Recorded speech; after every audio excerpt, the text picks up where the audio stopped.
And a lot of other tenants are like, well, why are they always here? They're not doing their job. This isn't getting done. The repairs and maintenance aren't getting done here. And we're like, well, we haven't heard anything. Management over at Canton. Yes. I'm having some issues with management. Yes. So really fucking weird, actually. Yeah, what's going on? So the way that Canton Manor is managed is, and that was the first deal we did in Coachwood. I never loved the style of management that was going on there. So the way that it was managed is there's a big management group who has like a manager assigned to that building, but they don't do any of the leasing. They don't do any of the maintenance. All they do is make sure like it's almost like a delegation of tasks. So I have a leasing agent there. We used to comp her rent fully. She works out of, it's a 56 unit building. We lease 55 units. One of the downstairs units, like on the main floor, is used as an office. Okay. I cannot justify having her like use the entire space as an office. It's really odd. Yeah.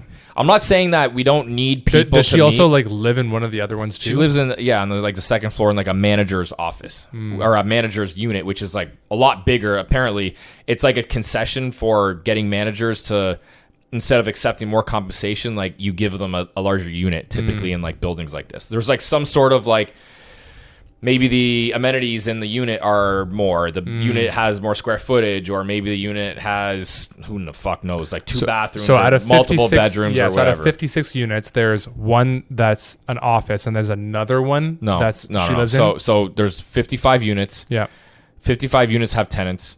Yeah, she's one of the tenants. She used to have her full rent comped.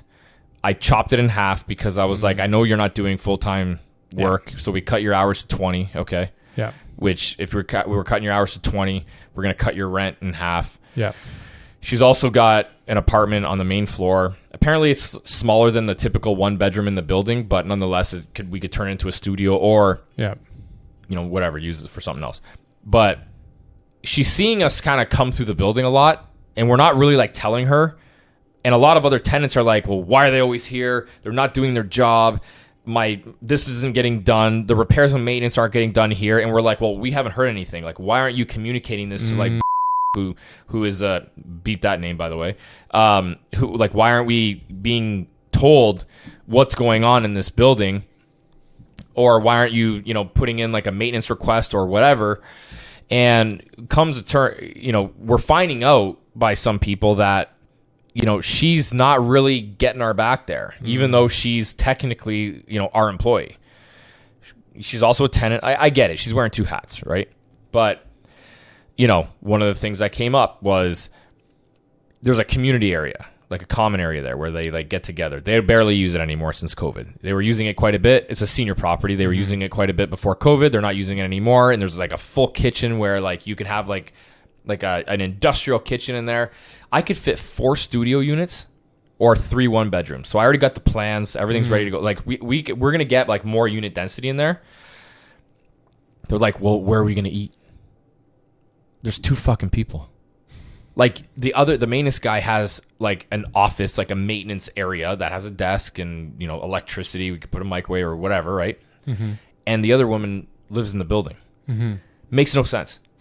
Like, are you kidding me with that comment? Where are we going to eat? What do you mean? Where are you going to eat? Go upstairs. Like, I don't know. Like, so the goal, the game plan is, even if this happens, we haven't gotten like final quotes or whatever.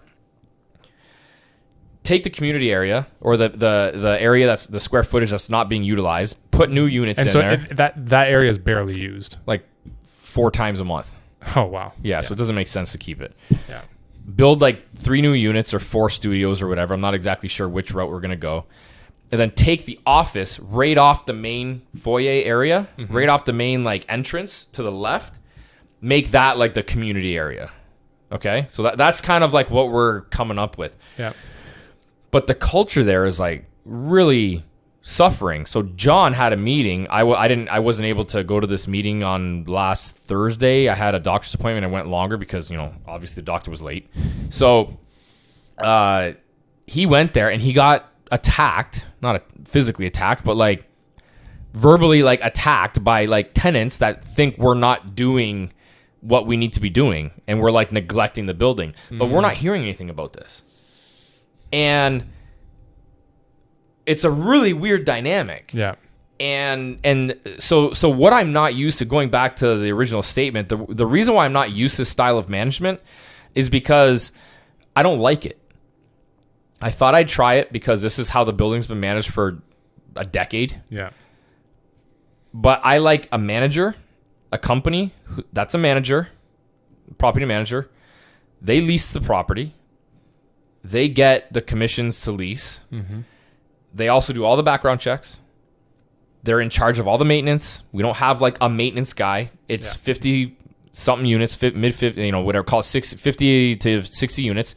That's not big enough to have a full-time manager there. Right. You get what I mean? Yeah. You can't justify having like a full-time person there on payroll doing that shit. Nor can you justify having somebody that is a leasing agent in there taking up a unit, right? That lives also in the building, that's not paying rent. And granted, she's also disgruntled because we cut her rent in half, right? And she feels like she does, a lot of work, but okay, fine, whatever. But at the end of the day, I'm not used to that kind of style of management, so I'm starting to, come to the conclusion that we got to cycle them out and get new management. Yeah. Do you think you're going to transition to the style that we have over at North Miami? Yes. Yeah, I have to. It's the reason why I have to go to that style of management is because the management that's currently in there is not scalable. Right. Like there's something going on that they're not really taking ownership for what's going on. If you can imagine like having multiple employees over there, different companies of employees, you're having to deal with all that kind. Like as soon as you start like bringing employees into the mix, like it starts to get convoluted scenarios. So I don't want to deal with that. It's not a scalable scenario for us. Like if this style of management was the case for like 5 to 10 buildings, it'd be a mess.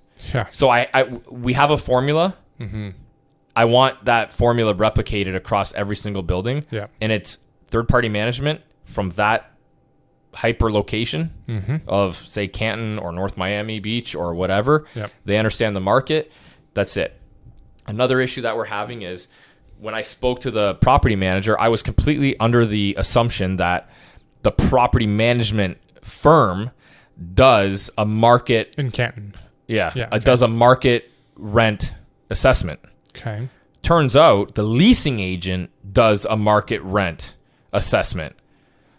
Well, she's also a tenant. Oh, huge conflict of interest. Huge conflict of interest. She's got friends in the building. She's got all kinds of like massive conflict of interest. Because I was like, why am I being told nonstop that this building is too light on rent?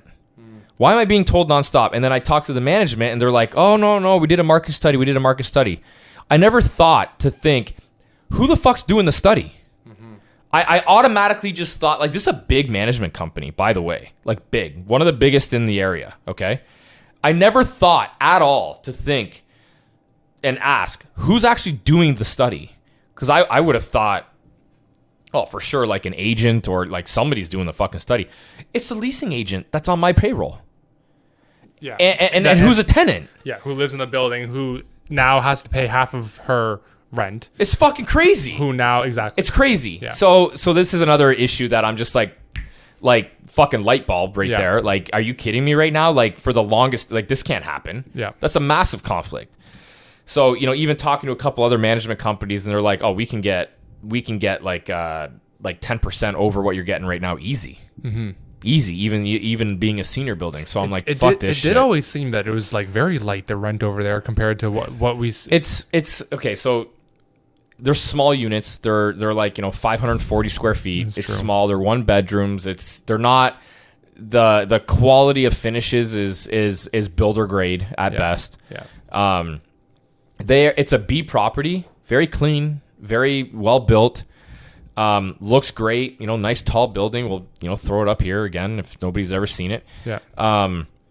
But like it's too low. It's way too low a rent. And crazy kind of like how this is unfolding here. So it's just, there's too many nuances here that I don't like, that I would never. To be honest with you, I'm not necessarily like disappointed in myself that I didn't catch this. I'm disappointed in myself that I let this go on so long without asking the right questions. But you live and learn, right? Yeah. So, and it's also nice that now that there is a second building that is managed so differently, where they tell you everything. Well, right? They almost are like. Are overboard in terms of what's going on. Yeah, so the reason why they're like that is because from the beginning, John and I set the standards for how we expect them to manage the property. Yeah. And they were actually forthcoming in saying, "Hey, listen, how do you want us to manage it? What's your management style?" Well, good on them for actually asking. 100%. Canton, they didn't do that. Granted, it was my first property in the States, my first large owned property, to scale over there.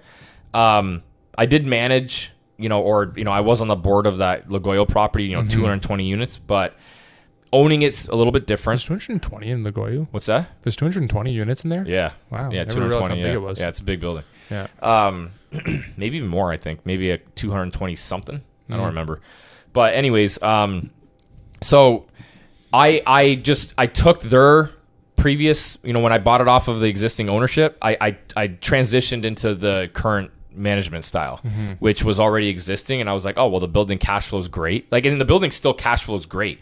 The problem is there's like a massive opportunity cost here. That's what I'm starting to kind of get upset about, is that like, fuck, for the last like year or so, or 2 years almost, like a year and a half at least, I could have been making like maybe more, like arguably more. I mean, management would go up in value or in cost, or in terms of expenses, but at the end of the day, we might be able to turn over like maybe like 10% to 15% higher revenue in the property with proper management, which would make that extra management cost not necessarily a drop in the bucket, but maybe like, I don't know, 10 drops in the bucket, So it was bad on me to realize that, but I'm happy that we did it that way, and I'm also happy that the ownership of that property is like mostly me and close investors to me, so we didn't like necessarily open it up to the pool of investors that we really have.